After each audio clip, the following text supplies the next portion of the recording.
Oh, the lady didn't go. Recording in progress. Okay. All right. I heard it. Oh, you heard it? Yes. Okay. Yeah. Yes. Okay. Hello, everyone, and welcome to another Let's Talk Weekly special report. Oh, wait, we need to practice this first. Okay. So we'll go me, Thomas, Bridge, and then I'll introduce you. Okay. Yeah, that sounds good. All right. Okay. Hello, everyone, and welcome to another Let's Talk Weekly special report. I'm Gray. I'm Thomas. Okay. And my name is Bridge Kennedy. Hello, Bridge. So you're probably wondering who's Bridge. Bridge is our new co-host. They will be joining us on season 3. Bridge, go ahead and tell the audience a little bit about you. All right. Yeah. Well, my name is Bridge. I use they, them pronouns.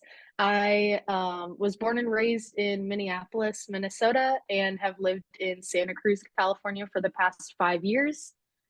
And I don't know what else to say. Yeah, I identify as a white, queer American person. I think that, naming positionality is important when we have definitely like strong political conversations. So I'm really happy to be a part of these conversations with you all.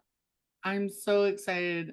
We're so happy to have you for the rest of the episode as well as the rest of the season. We're so excited to have you. All right. So Thank you. we will be talking about the Israeli war on Palestine and how it is a human rights crisis. It is a genocide. I first wanted to get your initial thoughts. Thomas, do you want to start us off? Yeah, I mean, we've covered this before, but we're just rehashing the same thing over and over. That's been happening it's been happening since the inception, I guess, 1948. This has been on and off now for decades, this kind of violence. And I don't think we've seen this level of violence since, if you look historically at with the conflict, probably the first Nakba, which is, the first sort of ousting of the original settlers in the region. We kind of had this during the Trump administration. We had that spurt, I think it was 11 days of like bombing. But this is just on another level. And I think this what happened October 7th kind of gave Israel this sort of like green flag of being able to do what they've wanted to do for a long time, which is cleanse the region, essentially. Yeah, I agree. Bridge, what are your thoughts on the situation?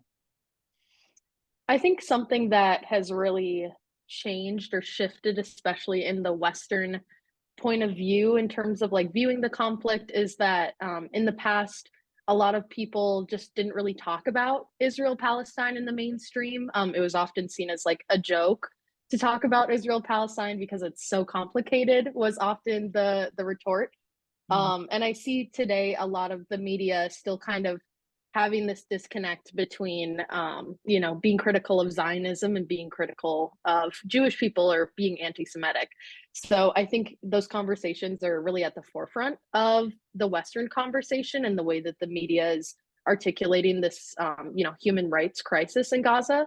But I think, in the wake of 9/11 and especially the BLM movement, and it didn't happen in 2021 to the scale for sure, but especially now we're seeing global protests against the treatment of Palestinian people. And I think that the needle is definitely shifted in the mainstream, and I think it's really interesting to see, and I think it's really important. It's so disheartening to see that it's taken this much death and this much time to realize that the Palestinian people have had a history of occupation for nearly 75 years. And even further, there was this TikTok that I saw about how it was basically disputing the idea that Jews and people who are of Judea are native to Israel, and that is not the case. Abraham and his people, Jewish people, are descended from, are from modern day Iraq. And I mean, it talks about even in the book of Genesis, that's where the first people are. The Garden of Eden is in Iraq. So they settled in Palestine. They are settlers. And I really hate that when we talk about this, me saying that they are not from, they are not native to Israel, it's called, you're being anti-Semitic. And I think that is so wrong.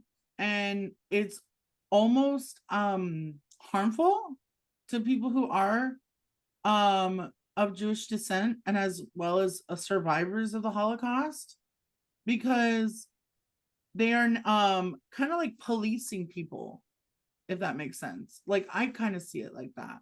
And I hate that like the conversation turns that way when we talk about this conflict. Go ahead, Thomas. I was gonna say, I think people will say, I think Israel has a lot to answer for when it comes to the rise of anti-Semitism.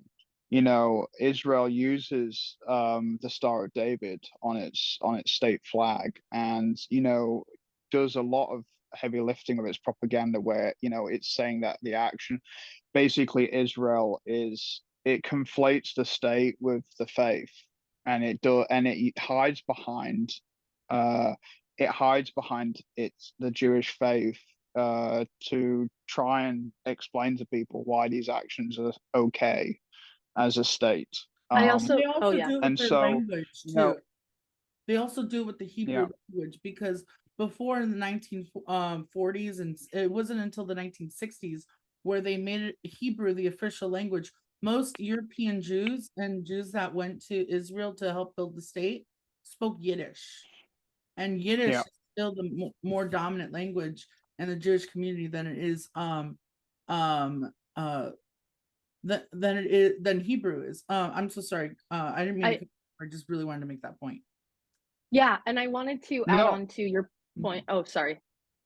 no, I no, go wanted to ahead. add on to Gray's point earlier about Jewish the Israeli or Israeli citizens being occupiers. There is, and I can add this source later, but I believe, to my knowledge, that it is illegal for people in Israel to purchase 23andMe or other genetic testing services because of the way that they trace that ancestry to Central Europe. So I can definitely add this source in later, but it's illegal Wow. without a court order to receive information through these genetic ancestry testing places. And I think that also does a lot in terms of nation building and state building. Interesting. Yeah, Wow. Wow. yeah. Okay. And then Thomas, go I, ahead. I, I was going to say, to add to the point about anti-Semitism, Israel. The problem is Israel's actions as a state is going to inevitably lead to a rise of anti-Semitism, because there's only so much pain and death you can deal out in the region of the Middle East for people to not react, right? And they're going to react. Probably, violence breeds violence, and if you're a child who's witnessed their parents being killed and or the rest of your family's been wiped out, it's gonna, they're not gonna grow up in an environment where they see, the Israeli citizens as as people. They're gonna see them as occupiers, aggressors, and you are the people that killed my family. And so when people talk about, Israel has a lot to answer for when it comes to the rise of anti-Semitism globally, hiding behind the faith. And it also, Israel, and a lot of people who represent the state of Israel also, they argue that Jewish people who even Jewish people that are calling for a ceasefire, they're saying that they're not really Jewish, or they're trying to make out that they're not. They're doing that thing where they're saying that they're not real Jewish people. They're even doing dog whistles of anti-Semitism themselves. That's So it's just it's the hypocrisy of it all. It's the hypocrisy. Because how dare you hide I'm sorry, I'm gonna go as far as to say this. They're not just hiding behind their religion, they're hiding by their own genocide. They are hiding behind their own genocide, and they are weaponizing a horrific time in human history to justify their own human rights violations. I'm saying it right here. And you want to call me anti-Semitic all you want? Fine. But that is fact. Facts are facts. And the math is mathing. I wanted to turn the conversation towards media and how the media is portraying it. I really want to start off by showing these two clips. One of which how the mainstream media is trying to kind of cover up Israel's crimes. And because Biden has said it very loud and clear that we as a nation support Israel. But I'm gonna go ahead and share with that first, and I'll move on to the next clip. Path for a two-state solution, efforts that were ultimately rebuffed time and time again by the other side. That's true. What I would remind everyone is, if you look at your history, Hamas and the Palestinians, Hamas hasn't had a free democratic election since 2005. And that deserves rage. Right? They are overpowered by a terrorist that's organization. not Hamas. And so the Yeah. Palestinian people have not elected their government. No. That's they're the one living thing. in subjugation by Hamas. Yes, and the Yeah. other thing But they is blame that, Israel for their well, the subjugation other instead of thing Hamas. is there They could have be been killed. illegal They could be killed for occupations. saying I'm going to There stop have you been for a illegal sec. I'm going to stop you settlements. because we have to go to break. How do you feel about, like, what are your thoughts on the US media trying to cover up this horrific genocide? Oh, anyone who's Well, I think it's there's we know for a fact that there's a lot of Israeli officials who work and are in these like American media spots in the country, and who advise on certain panels, and they're just there's a big connection to Washington with Israeli officials, so it's no surprise that American media is going to be pro-Israel. I mean, it's pretty much a guarantee at this point, particularly with the way that Congress views the situation as well.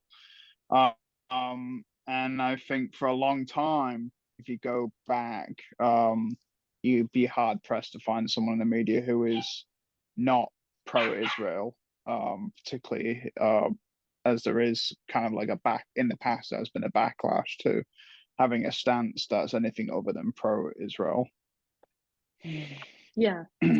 I think with this current aspect, or this current iteration of what's going on in Gaza and in Israel, that I have seen quite a bit more nuance in terms of the mainstream conversation than in the past, which has also been met with severe backlash. So I'm seeing a lot of kind of these polarizing takes from either side, kind of people kind of going into like camps, or like they have their idea of like you're one side or the other. I know Rashida Tlaib released a statement on October 10th, basically calling for a ceasefire or something close to that. And then the House tried to move to censure her, which was rejected at this time. So the latest information I had on that was on November 1st. But I think it's really interesting to see, a U.S. politician having a public stance that is pro-Palestine. I also think it's really interesting that the person that's doing that is Palestinian American. So we can kind of relate to that as a people. A lot of the news that I've seen has, people. I saw a article in the Star Tribune, which is the Minneapolis newspaper, talking about, Palestinian Americans and what their experience was, and a lot of the Instagram comments were talking about, well, why aren't you talking about, Israel, or why are you focusing on this? And I think especially, just seeing these other articles in the Washington Post, colleges brace for anti-Semitism and violence. It's happening. That was released on Halloween this year, and right after, the initial things were happening on the 10th, or sorry, the 11th of October. At least 32 Americans killed in Israel. Here's what we know so far. That article also showed like the faces and names really trying to bring American sympathy into the conflict in support of Israel. Yeah, and I mean, the media has always been a tool for war. We saw it especially in 2003 with the Iraq War. They would have like these like is war coming, like they dramatize the whole situation. It's very disgusting. It's not a drama. This isn't TV. This is news. And like what bothers me as a journalist, and as someone who consumes news, is that I'm not here for the dramatics. I'm here for the news. Tell me what happened. I don't need the big old orchestrating going dun dun dun dun dun. Like, no, tell me the news and tell me what happened without your fucking bias. And we're not getting that. There's a clear bias, because political machine wants this war to happen. Go ahead, Thomas. Well, I was going to say, I think people forget the complete. I mean, if you rewatch some of the clips, like after 9/11, and like the drumbeat for war was so intense, and the stories and the propaganda and the fake new, they had to put out a fake story about babies being killed in incubators, and that went all the way to the U.S. officials are spouting the same lie, like in order to convince Americans that this was good, like this was righteous, that this was a just war. And it was all lies. The whole thing was a lie. It was fake stories are planted. And that's exactly what Israel is doing right now. And a lot of these news stories are getting fed back to Washington, fed through a mainstream media. Washington officials are seeing these stories thinking that they're real, and they turn out to be fake. And the spin of thing, just the spin on the fact that they couldn't supposedly determine who bombed this hospital, right? And like we all know who bombed this hospital, but no, like they're gonna go out of the way to make it seem like it's just like we have no idea. This is so random. Like this Bring is that up, it could be Thomas. Hamas. Like Yeah, I'm glad you bring that up because I was trying to find oh, I'm so sorry. There's an audio lag. My bad.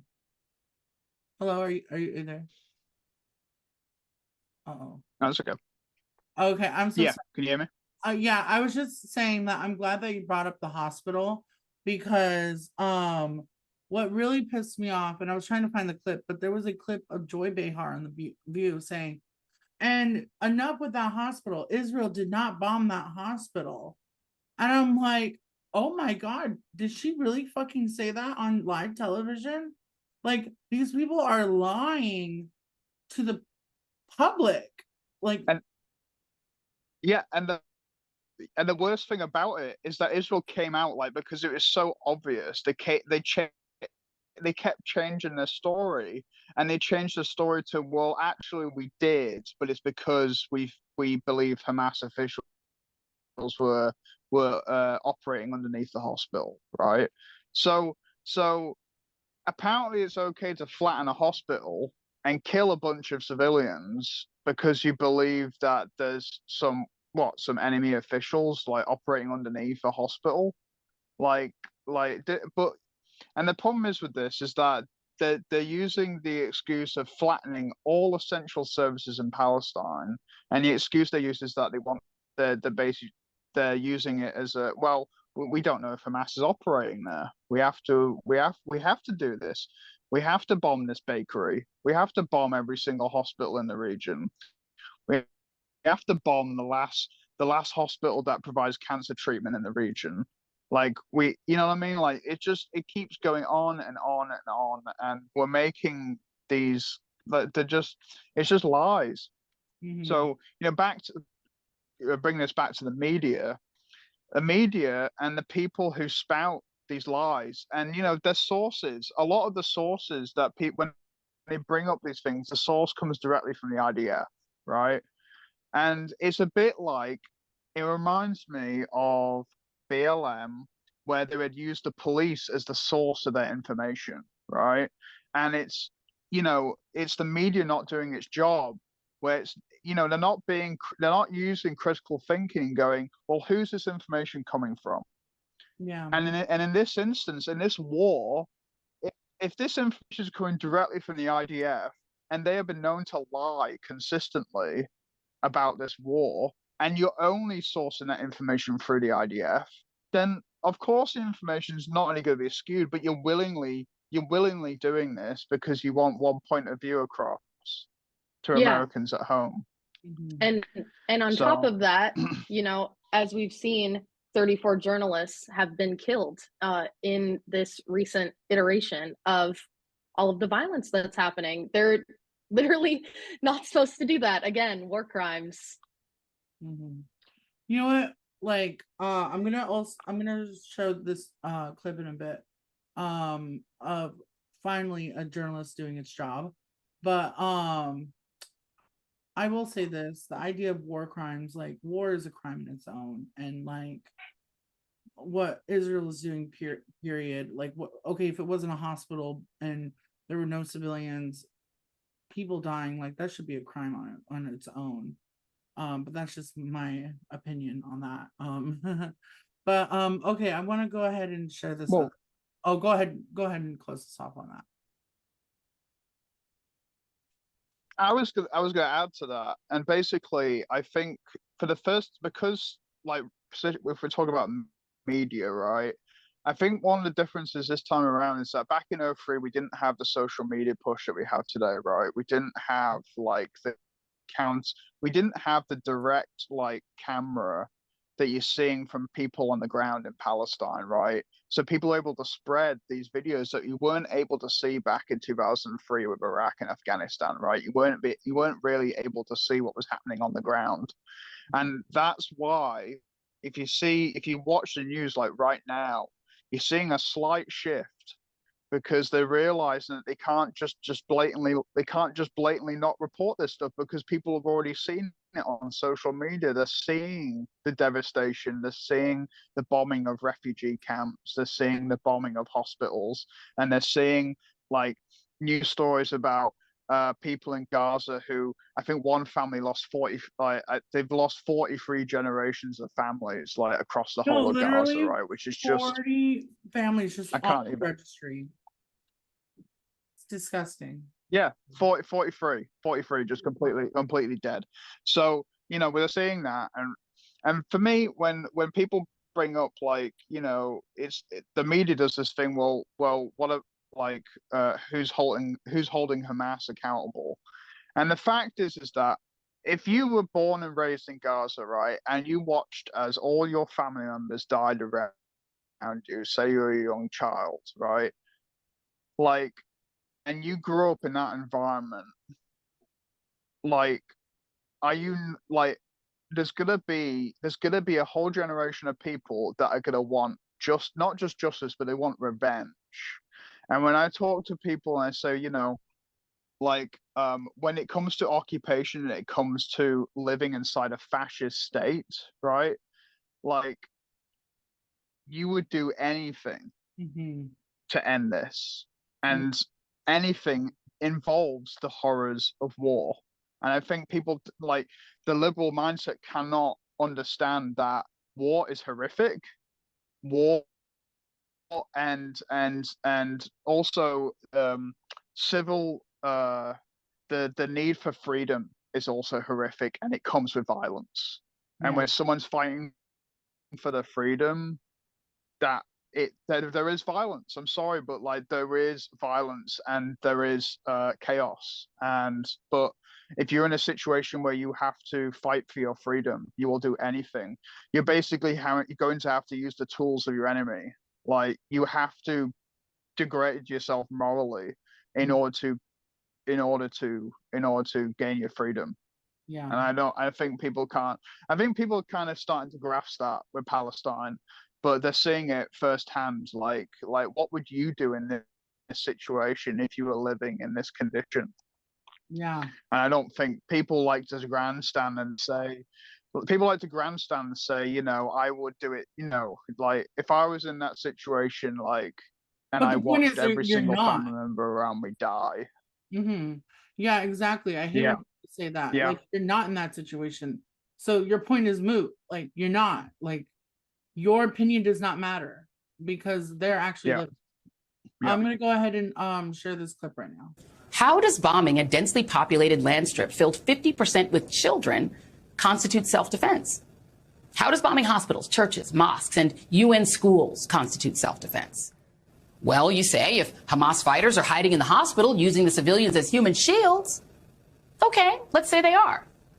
Are you arguing that flattening the hospital and killing newborns in their incubators and their moms in the NICU, cancer patients, someone with a broken leg, the doctors, nurses, and just the women and kids hiding in the hospital, that's not a war crime? Because you would be wrong, according to international law. Well, why don't the people in Gaza just turn over Hamas militants to the Israelis? Okay, how do you propose they do that? Hamas is the de facto government in Gaza, and they're the ones with the guns. The leaders of Hamas aren't even in Gaza. And if they were, if you were a teenager living in an open-air prison, getting bombed day and night by, let's say, Mexico, and Mexican police kicked in the door and raided your house anytime they wanted and turned off the water and cut off your food, what are you going to do? Side with them? Help them while you're dying? That's like asking why black folks don't help or trust the police. Okay, but after 9/11, we bombed Afghanistan in self-defense. Yeah, we did. And did that put an end to al-Qaeda or get bin Laden? No, it did not. Because like Hamas, bin Laden wasn't in the country we were bombing. President Obama got him 10 years later in Pakistan using special forces and without bombing scores of kids to death. Bombing Afghanistan did buy us a 20-year occupation that got us more enemies in the Muslim world when we scooped people up on the battlefield and dragged them off to Gitmo. And when we threw in a gratuitous war against Iraq based on lies by a Bush administration that traded on our anger and our fear, the world rose up against us as we committed torture and tossed former Iraqi police and soldiers into makeshift gulags, and those prisoners later turned into ISIS. Oh, and the Taliban are back in control of Afghanistan. So again, what is the goal of mass bombing Gaza? I was so happy and thrilled to see that was on mainstream media because, again, it's not covering what's actually happening. What were your thoughts on all this? I'm going to start with you, Bridge. I think it's really great that she's saying that. And I think it's really important to, learn from our recent history. Just because the US went all out against terrorism, our war on terrorism in the early 2000s doesn't mean that it's right. And it is so unpopular now. So to see that shift and also thinking about, as she referenced, Black Americans not trusting the police, I think Americans, or at least people in the West, are really starting to empathize with the Palestinian people. And like Thomas said, the fact that violence is necessary to oppose a occupying regime, especially when they're committing violence and atrocities on top of just the killing. They're cutting off water, they're cutting off electricity, they're cutting off any kind of humanitarian aid into Gaza. So, it's a lot to unpack. So I'll just say that for now. Oh yeah, Thomas, did you want have anything to add? No, we're kind of repeating the same thing, but it's social. I said the difference now compared back to 03 is that people are finally seeing the on ground, like they're actually seeing what's happening on the ground. They're actually visually seeing it, and they can't hide away from it. People see it all over the social media, and the mainstream media cannot hide this information. Like, you know, they're not able to skewer the information to the way that they want the thing to be perceived. They just can't shy away from it. And again, like I remember, you know, I was still pretty young, but I remember in England when Tony Blair announced that England was going to join the US in the war in Iraq. And I remember the protests, and there were thousands, hundreds of thousands of people opposing this war, but it didn't do anything. It didn't stop it. And I think the difference this time around is that the public opinion is so against this. I mean, recently, I don't know if you saw in America, they did a poll. 62% of Americans want a ceasefire, right? Oh, it's up 80% of 4% now. Democrats, 56%. Yeah, 56% of Republicans. So over half of the Republicans who, I mean, don't have a great track record with war, opposing, don't want this either. And so, you know, we have to ask the question, you know, if the American Congress, who just is trying to fund Israel with another $14 billion in military funding, if they are well for this, then like I think America, well, we know this already, but America's in a democratic, we're in a crisis because apparently Americans' public opinion on war just not, it's not something to consider. You know, I mean, I shared an article with you all about Joe Biden and his cabinet trying to go behind closed doors to try and funnel money to Israel without the need for Congress. In fact, I can actually probably share this article on screen right now. Yeah, Let me do that. because that's actually, thank you for segueing. See if That's exactly where I wanted to us to lead, is like our thoughts and feelings on how the United States is blatantly supporting this genocide. You know, we have Joe Biden obviously outright saying that we stand with Israel. And the fact that he's going behind closed doors just to still smuggling money over to Israel is very disheartening. It's very disgusting, you know, because at the end of the day, that's our taxpayer money. Well, I think it's really important that we're a year away from elections right now, and Biden is super keyed into really trying to understand where the polls are at. And it was just 2 days ago where in Minnesota, he called for a humanitarian pause in what he dubbed the Israel-Hamas war. So I think that, you know, it's interesting to see, you know, this came out on Thomas's information about going behind Congress's back and not having any kind of you know, approval for military funding came out on the 2nd. This was a talk with him on the 1st where he was in Minnesota, and a rabbi also came up to him and, you know, demanded a ceasefire. She was removed from the building, but I think, you know, I think it's, yeah, I mean, it seems like, you know, it's something that is actually being considered now. Mm-hmm. Yeah. Yeah, I don't know if my screen is showing. It is. Yeah. So yeah, well, I bring this up because, you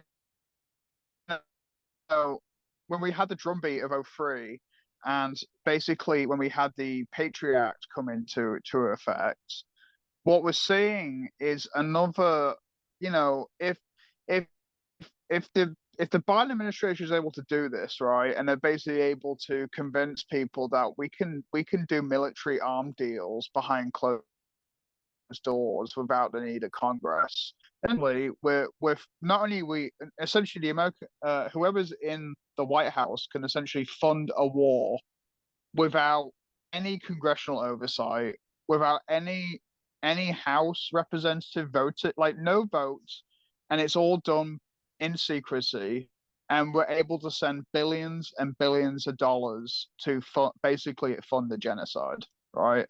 I mean, we're already. I mean, look, the US government is already funding a lot of money into wars that, technically should have been voted on by Congress, right? But now they're saying that we can just basically, they want to send money to countries in complete secrecy with no oversight from the public or from Congress.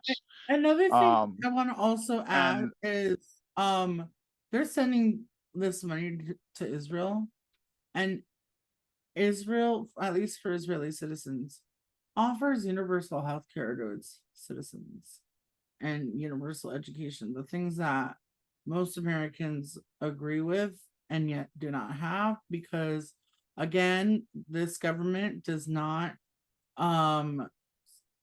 take care of the special interests of the people, because if they did, we would not be in this mess. So yeah, that's always great. I wanted to close this conversation with this final question. After all that has been said, does Israel have a right to exist? no, no, no. Fundamental. There's my opinion, but no. For a long time, people have been saying, we can have a two-state solution. We can. I mean, they've been trying to do that for years. I mean, they even said it on the video with the Obama administration tried to organize some kind of two-state solution, but Israel's solution never. Their end goal is never to have a two-state solution. That was never their end goal. And it never will be their end goal, because their goal isn't to coexist. It's to basically create its own space while dismantling and casting out everyone else in the process that was in that region. So I don't think I don't it won't work. Bridge, This is a mon. Oh, sorry, go on. Yeah, there's an audio lag. It's okay. Bridge, what was your thoughts? I think that oftentimes, Jewish people that are Israeli, and Jewish Americans get really worried when this topic comes up. I think it speaks to the fear of the way that settler governments treat indigenous people, indigenous populations, in the sense that when we say Israel doesn't have a right to exist, they assume that that means that they would be the ones, experiencing genocide. They would be the ones experiencing displacement, cultural erasure, all of these things, right? So I think the reality is there are settlers that exist in Israel the same way that there are settlers that exist in America. I don't believe that state, that is Israel, should exist in the sense that it does not provide basic human rights or basic, political freedoms for the Palestinian people that also live there. It has been a complete apartheid state, and I don't believe an apartheid state should continue in any form in the world. So I think, I think there's definitely different ways that this conflict can and will play out. But I do believe ultimately in the self-determination and freedom of the Palestinian people. And I also believe in a ceasefire and an end to violence in the region. Yeah, I agree with both of you, obviously. I don't think, the state of Israel should exist. They've committed too many crimes against humanity. They made it very clear that their whole point was ethnic cleansing of the area, and the fact that they solely hide behind religion and hide behind a genocide to justify their own genocide, it's sickening. It's insulting to people who are Jewish or have Jewish descent. It's absolutely appalling. And I mean, I have some Jewish ancestry, not enough to claim it, not enough to say I am Jewish, but I mean, it's part of my DNA, and you piss me off by that percentage. That percentage in me is pissed off too. And all I can say is, guys, what you can do is keep speaking up, keep having these conversations with your friends.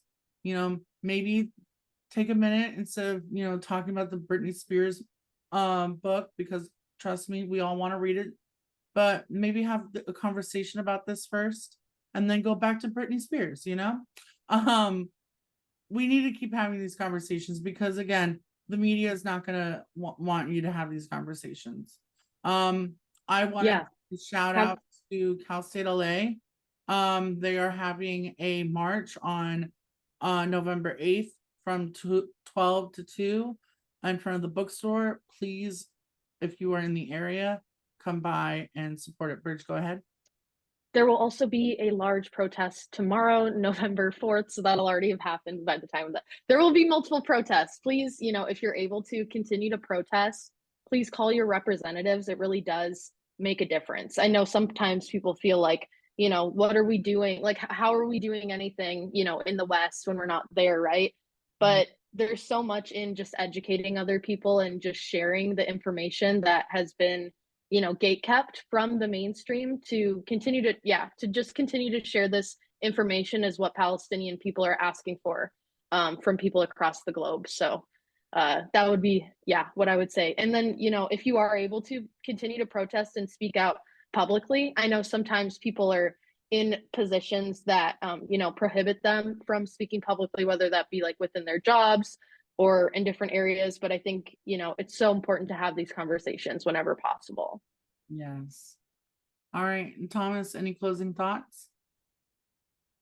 I was going to say that the smallest thing you can do is there's a website, ceasefire.org for the conflict that's happening right now. I would also, if you can, just call your representative, even if it's just leave them a voicemail. I've been calling every day just to leave a voicemail, and they do keep track of these calls. They do keep track of the amount of people that are calling. And you know, it is slowly getting the point across. I think there are people in Congress right now who are actually coming out on television who are now demanding a ceasefire when that wasn't even necessarily possible. And even the Biden administration is toning down its choice of words because they know that this funding of genocide is not what the public Greatest. wants. Yeah. Well, folks, thank you again for tuning yeah. to another special report of Let's Talk Weekly, and also give a great shout out to Bridge again. Thank you for joining us on your first episode with us, and Thank you. we will see you in January. Toodles, y'all. Thank you for having me. Thank you.